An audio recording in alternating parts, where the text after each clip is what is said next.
네, 오늘 말씀 누가복음 15장 20절 말씀 우리 한 절만 같이 보도록 하겠습니다.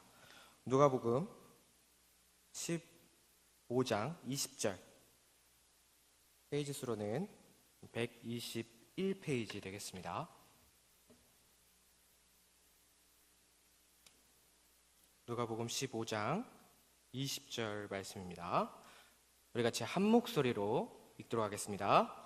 이에 일어나서 아버지께로 돌아가니라. 아직도 거리가 먼데 아버지가 그를 보고 치근히 여겨 달려가 목을 안고 입을 맞추니. 아멘. 아멘. 우리 말씀을 보기 전에 우리 같이 서로 인사했으면 좋겠습니다. 제가 이전에는 쌍따봉을 치켜 올리고 이렇게 인사를 했었는데 오늘은 좀 업그레이드된 버전으로 쌍하트를 올린 다음에 쌍하트입니다. 어려우신가요? 자, 엄지와 검지를 교차시켜서 팔목을 비틀어주면 작은 하트가 됩니다. 쌍하트를 올리신 다음에 우리 앞뒤 좌우 우리 성도님들을 향해서 자, 하트를 펼치며 제 마음입니다 라고 우리 같이 인사 나누겠습니다. 제 마음입니다. 제 마음입니다. 사랑의 눈길로 사랑의 마음을 표현해서 하겠습니다. 제 마음입니다. 네, 감사합니다. 고된 하루 가운데 그 가운데서도 오늘 하루 승리하신 여기 모인 모든 성도님들을 사랑하고 축복합니다. 아멘. 네, 오늘 우리가 읽은 누가복음 15장의 말씀은 오랜 신앙생활 가운데 눈을 감고도 읊을 수 있는 너무나 잘 알고 있는 잃은 아들 탕자의 비유에 대한 말씀입니다. 너무나 잘 알고 있는 말씀이지만 너무나 잘 알고 너무나 가깝기에 우리가 혹은 놓치거나 잊혀져 왔던 것들이 오늘 말씀 가운데 다시 되새기는 그런 은혜가 우리 가운데 있기를 소망합니다. 오늘 말씀은 예수님의 비유의 말씀이십니다. 이제 예수님의 비유의 말씀으로 들어가서 우리가 잠깐 살펴보면 오늘 말씀에서는 한 아버지와 그의 두 아들이 등장을 하게 됩니다. 근데 이 가정에는 그래도 나름 부유했던 것 같아요. 이 말씀 뒤편을 보면은 아들을 위해서 소를 잡고 그리고 신을 심기고 가락지를 신기는 것, 끼우는 것이 자연스러운 것을 보니 아무래도 이 집안은 부유한 집안이었던 것 같습니다. 그런데 이 집안에 문제가 하나가 생깁니다. 둘째 아들이 갑자기 대뜸 아버지께 유산을 미리 요구하는 것이었습니다. 참으로 어이없는 일이죠. 아버지께서 돈 크게 뜨고 살아계신데 그 아버지를 향하여 내 유산을 미리 나눠주십시오 라고 이야기를 하다니 한 푼 두 푼도 아니고 많은 금액을 아버지께 요구를 하다니 참으로 어이가 없는 일입니다. 1세기 이스라엘 사회의 가치관을 보았을 때 이러한 아들의 모습은 저속한 형태의 인간 이하의 모습이다라고 말을 하며 더 나아가 이 아들의 요구는 철부지 아들의 그러한 모습을 넘어서 상징적인 존속 살해죄를 고의로 저지른 폐악무도한 짓이다라고 말을 합니다. 그 이유는 원래 유산은 언제 주는 겁니까? 아버지께서 돌아가시기 전에 아들에게 물려주는 것인데 사실상 아들의 요구는 아버지, 저는 아버지가 죽은 사람이었으면 좋겠습니다 라고 말하는 것과 다르지 않기 때문입니다. 이렇게 살아계신 아버지에게 유산을 요구한 사실은 삽시간에 그 집안 전체, 그 지역 전체에 퍼지게 되고 명예를 최고로 여기는 그 당시 사회에서 이 둘째 아들의 이러한 요구 때문에 아버지는 큰 명예를 짓밟히게 되고 그 마을에, 그 지역에 조롱거리가 됩니다. 그런데 더 놀랄 일은 아버지의 행동에서 드러나게 됩니다. 아버지는 그렇게 폐역무도한 그 아들의 요구를 들어줍니다. 그 아들에게 유산을 물려줍니다. 보통 일반적인 아버지라면 만약 우리 성도님들의 그 자녀가 아이들이 유산을 주십시오라고 한다면 어떻게 나오시겠습니까? 만약 제 아버지에게 제가 그렇게 요구를 했다면 저는 지금 숨을 쉬고 있을지 주님을 먼저 배우고 있을지 모르겠습니다. 그렇게 일반적인 상식으로는 아버지는 그렇게 해서는 안 됐습니다. 그런데 순순히 이 아버지는 내어줍니다. 그리고 둘째 아들은 유산을 가지고 먼 곳으로 떠납니다. 둘째 아들은 타락과 타협과 향락이 난무한 그 먼 곳에서 방탕 생활을 하면서 며칠 되지 않아 물려받은 모든 유산들을 탕진하게 됩니다. 그 모든 돈을 탕진한 그 둘째 아들은 궁핍해졌고 먹을 것이 없으며 어쩔 수 없이 한 집안에 들어가 돼지를 치는 일을 하게 됩니다. 돼지를 친다는 것은 유대인뿐만이 아니라 모든 그 주변의 민족들에게도 가장 천한 일로 여겨졌습니다. 당시에 돼지는 가장 혐오스러운 동물이었고 그 돼지는 부정한 동물로 인식되었기 때문입니다. 가장 치욕적인 일이었지만 이것밖에 할 수 없는 바닥의 인생을 둘째 아들이 바로 걷고 있음을 오늘 말씀은 보여줍니다. 그러나 이 아들의 인생은 더 이상 바닥으로 내려갈 것 같지 않았던 이 아들의 인생은 더 깊은 바닥을 향해 곤두박질을 치게 됩니다. 치욕적인 상황에서 더 치욕적인 상황을 향하여 나아가게 됩니다. 돼지가 먹는 쥐염 열매를 먹게 되고 쥐염 열매조차 먹지 못하는 그런 상황에 처하게 됩니다. 쥐염 열매라는 것은 생긴 것이 꼭 강낭콩처럼 이렇게 생겼어요.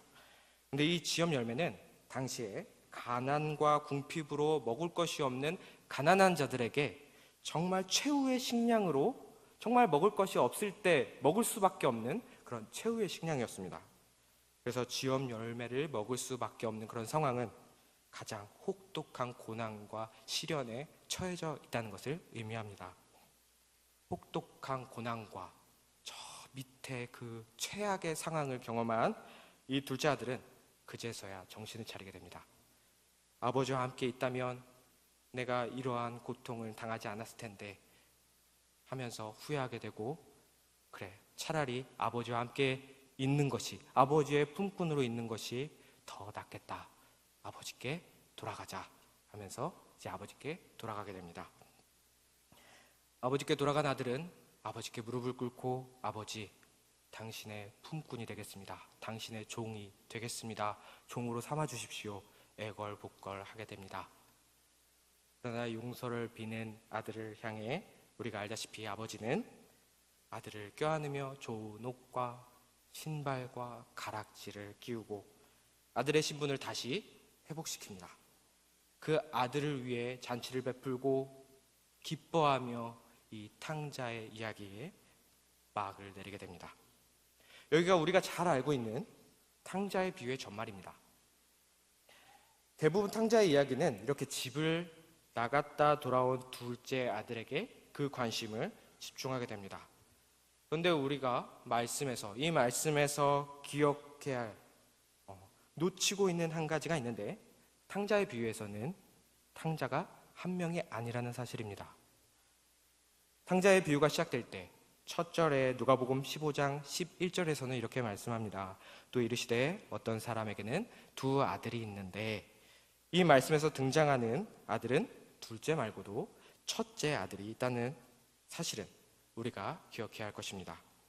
말씀 후반부에 잠깐 등장하는 이 첫째 아들이지만 우리는 이 첫째 아들에게 포커스를 집중해야 할 필요가 있습니다. 이 첫째 아들의 이야기를, 그 후반부에 잠깐 등장하는 이 이야기를 잠깐 살펴보면, 첫째 아들은 일을 마치고 와서 잔치집 분위기에 집안을 보면서 굉장히 의아해합니다. 그리고 사람을 불러서 지금 무슨 일인지를 묻게 됩니다. 그래서 둘째가 돌아왔다는 소식과 그 둘째를 위해서 송아지를 잡고 잔치를 벌여지고 있다는 그 사실을 알게 된 첫째는 노하여 잔치에 참여하지 않습니다. 그러나 아버지의 권유로 억지로 끌려 나온 첫째 아들은 아버지에게 화를 냅니다. 나에게는 염소 새끼 한 마리도 잡아주지 않으셨던 아버지셨는데 저기 창녀에 모든 재산을 탕진한 저 둘째에게 송아지를 잡아주는 아버지는 도대체 무엇을 하시는 것입니까? 오히려 아버지께 화를 냅니다. 첫째 아들은 이제까지 쌓아왔고 참아왔던 그 분노를 아버지께 표출을 합니다. 이렇게 비유의 끝자락에 잠깐 등장하는 첫째 아들에게 우리가 집중해야 할 이유는, 우리가 다시 조명해 봐야 할 이유는 또 하나의 탕자는 바로 이 첫째 아들이기 때문입니다. 첫째 아들은 언제나 아버지와 함께 있었습니다. 아버지의 모든 것을 누리고 있었고 겉으로 보았을 때 아무 문제 없어 보였습니다. 그런데 진정 그 속을 들여다보았을 때 첫째 아들은 진정 아버지와 함께하지 못했던 아들이었습니다. 아버지의 것을 전혀 한 개도 누릴 수 없었던 그런 아들이었습니다. 그래서 첫째 아들은 둘째 아들과 다를 바 없는 아버지에게서 마음이 떠난 탕자였습니다. 이 비유를 자세히 들여다보면 겉으로는 아버지의 마음을 아프게 했던 표면적인 탕자는 둘째 아들이었지만, 우리가 더 안타깝게 지켜봐야 하는, 더 눈여겨봐야 하는 탕자는, 진정한 탕자는 첫째 아들입니다. 그 이유는 둘째는 어찌되었든 다시 아버지의 품으로 돌아왔습니다. 그러나 첫째는 아직도 자기가 누구인지도 무엇을 잘못했는지도 그 이유를 알지 못한 채 분노하며 아버지께 전혀 돌아가려 하지 않습니다. 이 비유 가운데 이 말씀을 전하시는 우리 예수님도 첫째 아들을 주목하고 있다는 사실을 우린 기억해야 합니다. 더 나아가 예수님께서는 첫째 아들의 그 잘못을 바로잡기 위해 이 비유를, 이 말씀을 하고 있다는 그 사실을 우리는 기억해야 합니다.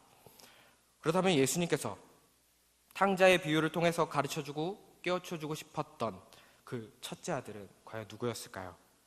누가복음 15장에는 크게 세 가지의 비유가 등장을 하게 됩니다. 첫째로는 잃은 양의 비유, 둘째로는 잃은 드라크마의 비유, 셋째로는 오늘 우리가 읽은 잃은 아들의 비유가 등장을 합니다.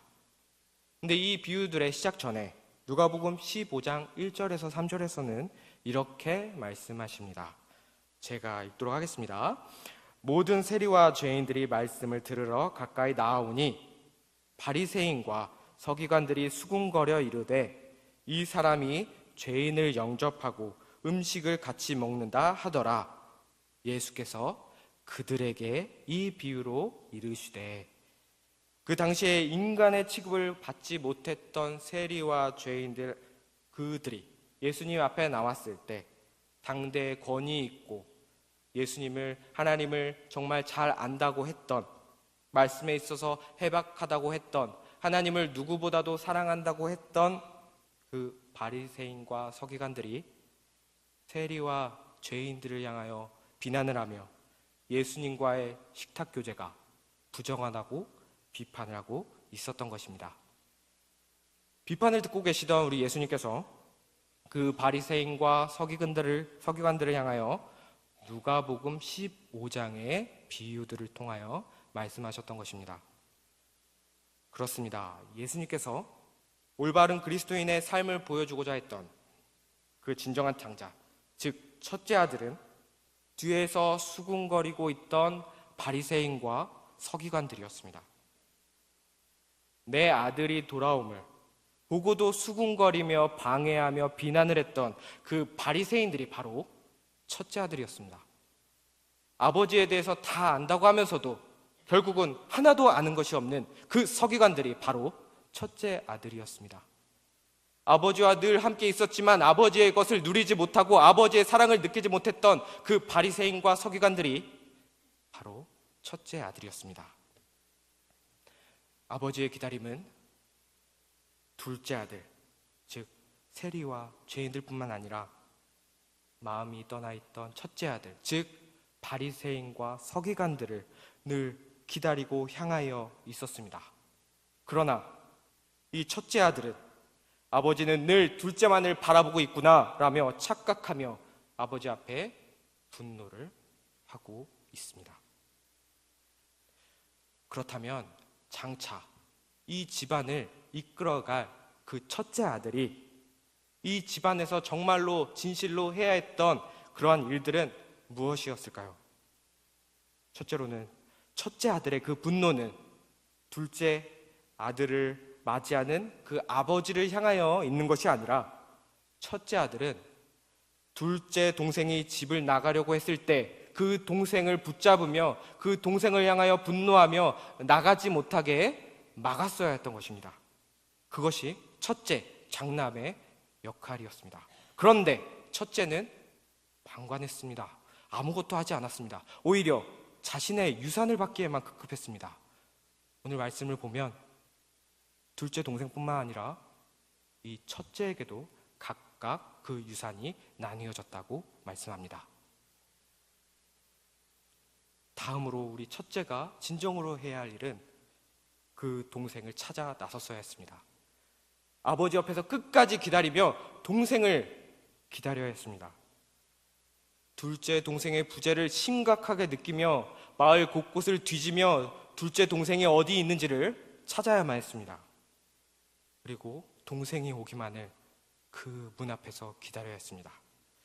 아버지보다 먼저 동생을 발견해야 했고, 아버지보다 먼저 그 동생을 향하여 달려가야 했고, 아버지보다 먼저 그 동생을 안고 품어주며 옷을 덮어주어야 했습니다. 그리고 그 누구보다 기뻐해야 했습니다. 그 축제를 누구보다 기뻐하며 즐거워해야 했습니다. 이것이 후에 집안을 이끌어갈 첫째 장남이 해야 할, 아버지의 아들이 행해야 할 행동이었습니다. 이러한 모습이 예수님의 말씀을 들으려고 물려든 둘째 동생 세리와 죄인들을 향해 행해야 했던 바리새인과 서기관들의 참 모습이었습니다. 첫째 아들이면서도 첫째 아들답게 행동하지 못하는 그 바리새인들과 서기관들의 그 모습이 너무나 안타까워서 우리 예수님께서는 이 말씀을 통해 그들에게 말씀하셨습니다. 그렇다면 이 말씀을 우리에게 적용해 보자면 이 말씀은 이 세대에 누구에게 전하는 말씀일까요? 이 말씀 안에 첫째 아들은 과연 누구를 가리키는 것일까요? 그 첫째 아들은 이 시대에 하나님의 말씀을 따르는 예수 그리스도의 거룩함을 추구하는 한국교회의 성도가 아닐까 생각됩니다. 바로 이 잃은 아들의 비유는 예수님을 바로 섬기고 헌신하는 한국교회 성도들에게 하시는 예수님의 말씀인 것입니다. 때와 상황에 따라 경건의 삶이 거룩함이 무뎌지고 반복되고 습관적인 신앙의 삶 때문에 하나님을 향한 그 사랑이 점점 잊혀져가는 우리에게 흔들리지 마라, 놓지 마라, 무뎌지지 마라, 더 깊어져라, 더 붙들어라, 더 사랑해라 라고 하시는 하나님의 말씀인 것입니다. 그리고 우리 예수님께서는 품어주어라, 안아주어라, 아직 밖에는 헤매이고 아파하는 내 아들이, 내 딸들이 너무나 많은데 내 아들이, 내 딸들이 잘 돌아올 수 있도록 도와주어라, 잘 안내해 주어라 말씀을 통해 우리에게 부탁을 하십니다.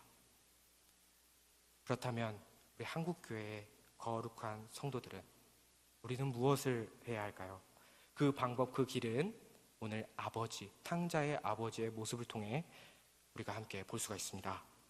오늘 말씀에서 아버지는 무엇을 했죠? 크게 네 가지를 들 수 있습니다. 첫째로는 기다렸습니다. 둘째로는 포기하지 않았습니다. 셋째로는 견뎠습니다. 그리고 넷째, 믿었습니다. 눈이 오나 비가 오나 그 아들이 돌아오기만을 기다렸습니다. 둘째 아들의 손을 절대 놓지 않았습니다. 그 아들이 내 아들임을 절대 포기하지 않았습니다. 그리고 수많은 질타를 견뎌냈습니다.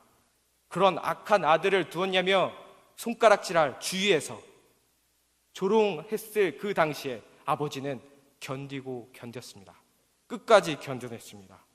그리고 내 아들은 다시 돌아온다. 내 아들은 꼭 돌아온다. 그렇게 믿었습니다. 아들이 돌아올 것을 믿었기에, 견뎠기에, 포기하지 않았기에, 끝까지 기다렸기에, 그래서 아들이 돌아왔을 때 아버지는 늦지 않고 그 아들을 맞이할 수 있었습니다. 성도는, 하나님의 거룩한 성도라면은 이러한 아버지의 마음을 본받아야 할 것입니다. 이러한 아버지의 마음이 저와 여기 모인 우리 모두의 마음이 되기를 소망합니다. 이러한 아버지의 마음을 그렇다면 우리 삶에서 적용해 보아야 하는데, 우리는 때마침 둘째 아들을 기다리는 예수사랑 축제를 우리가 하고 있습니다. 예수사랑 축제에 대한 우리 성도님들의 마음은 어떠신가요? 분명 기쁨으로 잘 맞이하고 둘째 아들을 맞이할 준비를 하고 있을 것입니다. 그러나 때로는 한편으로는 막막한 마음이 있을 것 같아요. 이제는 전도할 사람들이, 내 주의 사람들이 이제 많이 다 전도한 것 같고 데려온 것 같은데 이제 누구를 전도를 해야 하나 하며 막막함이 때로는 한켠에 있을 것 같아요. 저희 초등부에도 해마다 전도 축제를 하고 친구를 작정합니다. 전도자를 작정합니다. 작정할 때마다 우리 아이들은 저에게 그렇게 얘기를 합니다. 강사님, 이제 데려올 아이가 없는 것 같아요. 제가 전도할 친구들은 이제 다 한 것 같은데 강사님, 누구를 이제 전도를 해야 할까요? 강사님, 막막합니다 라고 도움의 요청을 구하는 우리 아이들이 있습니다. 근데 여러분 그거 아십니까? 그 아이들에게 저는 이렇게 이야기를 합니다. 전도축제는 친한 친구를 데려오는 게 아니라 믿지 않는 친구를 데려오는 잔치란다.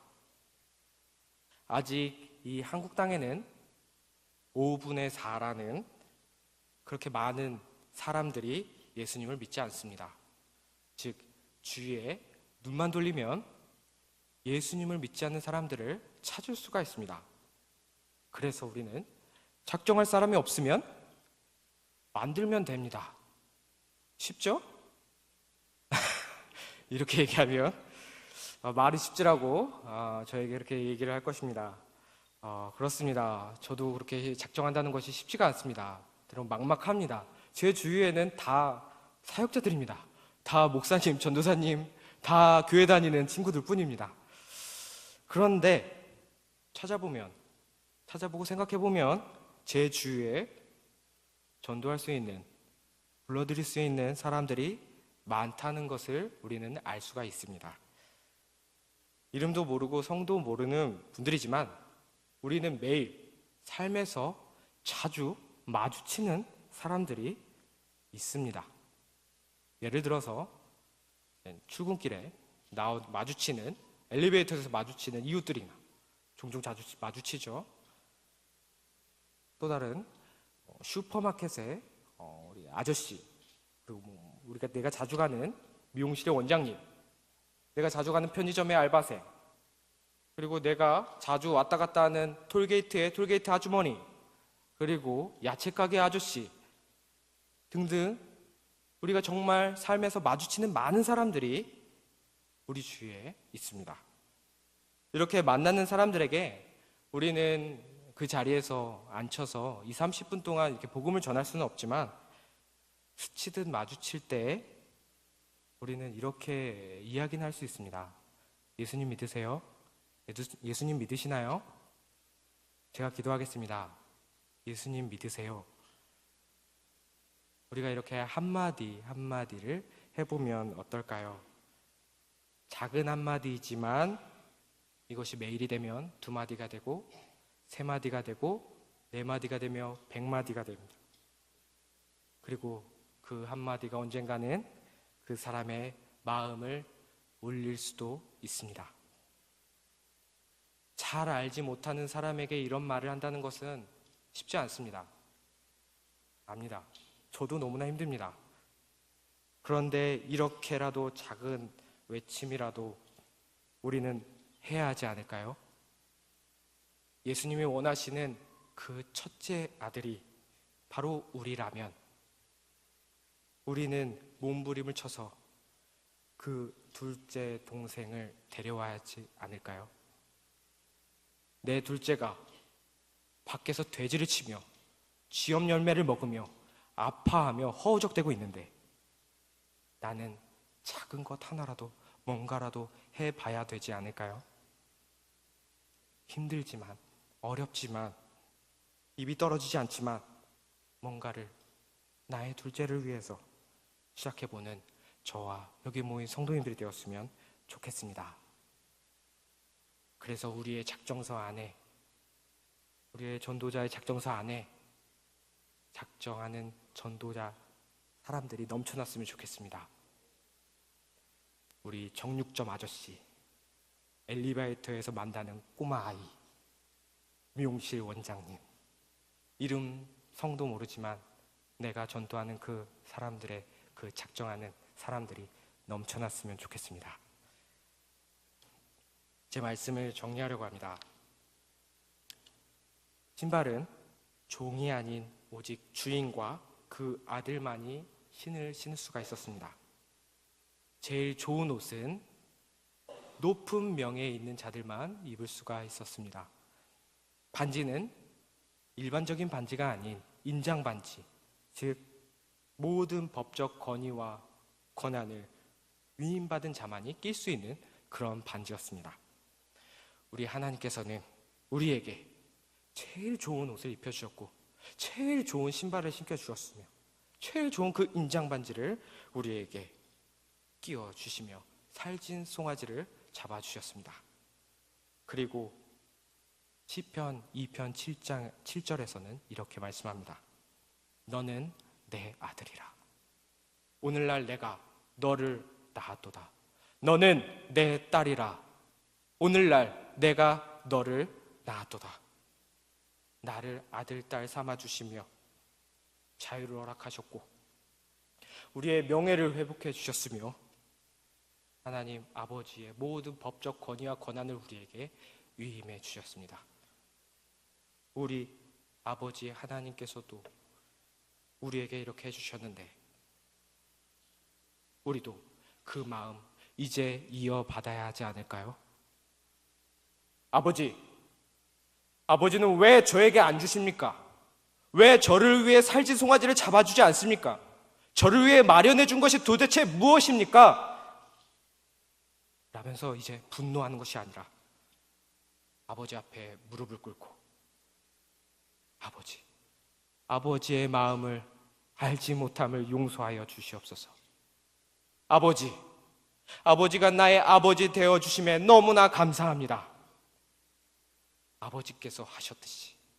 아버지께서 그렇게 하셨듯이 이제 제가 아버지의 뒤를 이어 가겠습니다 라고 말하며 둘째 아들을 위한 축제를 누구보다 기뻐할 수 있는 진정한 첫째 아들이 바로 우리가 되었으면 좋겠습니다. 점점 교회가 나누어지는 이 시대 가운데 교회는 탕자의 아버지의 마음을 다시금 품어야 될 것입니다. 명예를 최우선으로 취급했던 그 시대에 우리 아버지는 귀족의 체면도 버리고 다른 이들의 눈도 의식하지 않은 채 아들을 향해 오직 아들만을 바라보며 달려갔습니다. 그리고 아들의 상처를, 아들의 아픔을 감싸주기 위해서 달려갔습니다. 그리고 그 아들을 향해 입 맞추며 그 아들의 상처와 치부를 새 옷으로 가려주었습니다. 상처를 들추기보다는 안아주고 덮어주며 기다려주며 포기하지 않으며 믿어주는 그 아버지의 마음, 그 아버지의 마음이 우리의 마음이 되기를 다시 한 번 더 간절히 소망합니다.